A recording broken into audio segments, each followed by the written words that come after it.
Four exclusive GFHS Marakkap കടപ്പുറം school tsunami താവുമോ? വിശദാംശങ്ങളുമായി ആർദ്ര. അതേ ആരാധ്യ, വളരെ ഭയപ്പെടുത്തുന്ന ന്യൂസുകളാണ് ഇപ്പോൾ നമ്മൾ കിട്ടാവുന്നത്.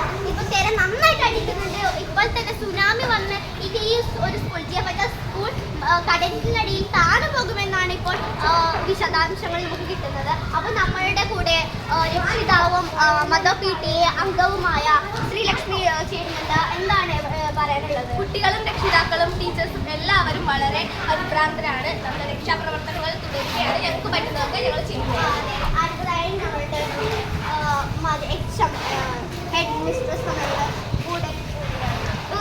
കുട്ടികളൊക്കെ തലറിഞ്ഞ് ഇപ്പോൾ ഇവിടെ ക്ലൈമറ്റ് മാറും തോറും അവർക്ക് വളരെ പേടിയാണ് വൈകിട്ട്. അപ്പോൾ അതുകൊണ്ട് തന്നെ ഞങ്ങൾ കൂടുതൽ സഹകരിച്ച് നമ്മൾ ചെറിയ സഹായങ്ങൾ ചെയ്യുന്നുണ്ട്.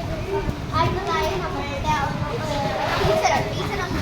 അപ്പോൾ ഇവിടുത്തെ അവസ്ഥ എന്ന് വെച്ചാൽ നല്ല ഗുരുതരമായൊരവസ്ഥയാണ്. കടൽ നന്നായിട്ട് അടിക്കുന്നുണ്ട്. അതിന് ഇത് കാരണം കുട്ടികൾക്ക് നന്നായിട്ട് തല കറക്കമൊക്കെ ഉണ്ട്. അപ്പോൾ 2 ടീച്ചർ നമ്മൾക്കര കൂടുകയാണ്. ശരിയാണ്. ഇന്നത്തെ കുട്ടികൾ അതിനമായി തളർന്നു. നമുക്ക് പറ്റുന്ന സാഹചര്യത്തിൽ നമ്മൾ കുട്ടികളെ സംരക്ഷിക്കുന്നുണ്ട്.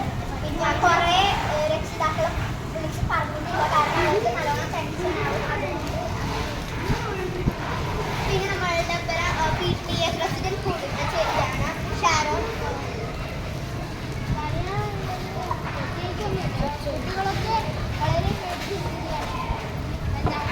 നമ്മൾക്ക് ചെയ്യാൻ പറ്റുന്നതൊക്കെ നമുക്ക് ഇതാണ് ആരാധ്യ നമുക്ക് കിട്ടുന്ന ഇൻഫോർമേഷൻ. അപ്പോൾ ആർദ്ര പറയുന്നത് ആ കുട്ടികളുടെ ആ ഒരു ദയനീയ അവസ്ഥയാണ്. കടലിൻ്റെ നിറങ്ങൾ, ആ